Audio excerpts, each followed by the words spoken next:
Our guests this evening, Peter Cardillo, Manish Maheshwari, William Buter, as well as Abhinav Mishra. I have Abhinav Mishra joining me from Singapore, another expert of market, someone who understands what will it take for the Indian economy to get onto that highway. Gentlemen, thanks so much for speaking to me on India Sense. Abhinav Mishra, how do you read that, given the uncertainties that remain, the fact that there are sanctions on Russian oil, Donald Trump's, his view on crude is unpredictable at best. How do we protect our interests first and foremost?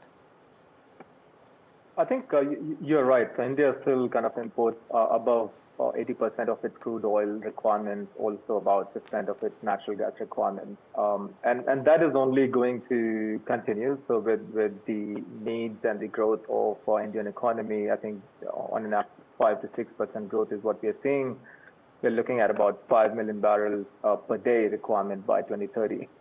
At the same time, India continues to be a strategic partner for US, and that is not changing. If anything, what President Trump has said since his comeback as US president is to drill more oil. And if anything, what's good for India is while the currency has seen some depreciation against the strong dollar, the crude oil prices have remained largely stable. Now, there might be some pressures with regard to its oil imports from economies like Russia, but then India can always diversify its oil imports including from US markets and focusing a lot more on these. Obviously, it has to come at the competitive pricing. I believe India has managed overall its relationships with global counterparts quite well and continue to do so going forward as well. India is still the world's fastest growing economy. If you aren't here, where are you really going to go?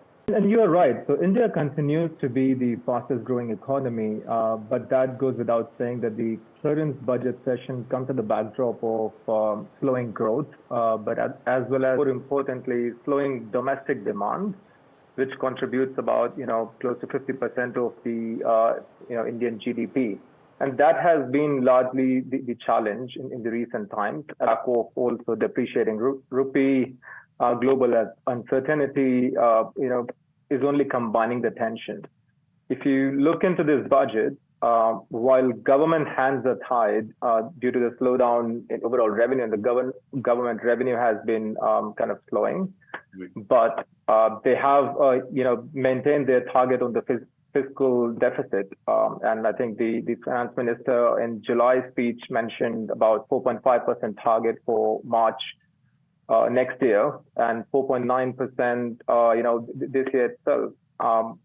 And that has been, and maintaining that means that the government spending has been reducing over the course of last couple of quarters compared to what they had anticipated. And even the current targets are being met largely due to a lot of stimulus with the high dividends that RBI kind of contributed to the economy. Now, while we are looking at the budget that is coming out tomorrow, very soon we are also going to hear from RBI on the monetary policy guidance next week. Yes. Which is also interesting, given the monetary policy challenges also continue. So the rupee has been at the record low against the US dollar. And if you look at while the inflation has been quite in control within the thresholds of RBI, they will struggle to reduce the interest rate significantly, in order to manage. That's an important point you're making, just for the benefit of our viewers, because, to keep it simple, the fact is what will come out tomorrow is how government plans to raise money and spend money. And what Mr. Mishra is also talking about right now is that what will the RBI do when it comes to interest rates, given the fact that inflation still remains a concern. Economic survey also points about it, that inflation will remain a concern. All right, I'm afraid that's all the time we have in this edition. And thank you so much, Manish, William, Peter Cardillo and Abhinav Mishra for speaking to me ahead of what could be a game-changing budget, because many see this could really be like the 1991 budget. We need to now change our gear. We need to get onto that high growth trajectory. The answer to that, of course, lies in that red by khata of Finance Minister Nirmala Sitharaman. Thank you so much for watching this special edition of India Sense.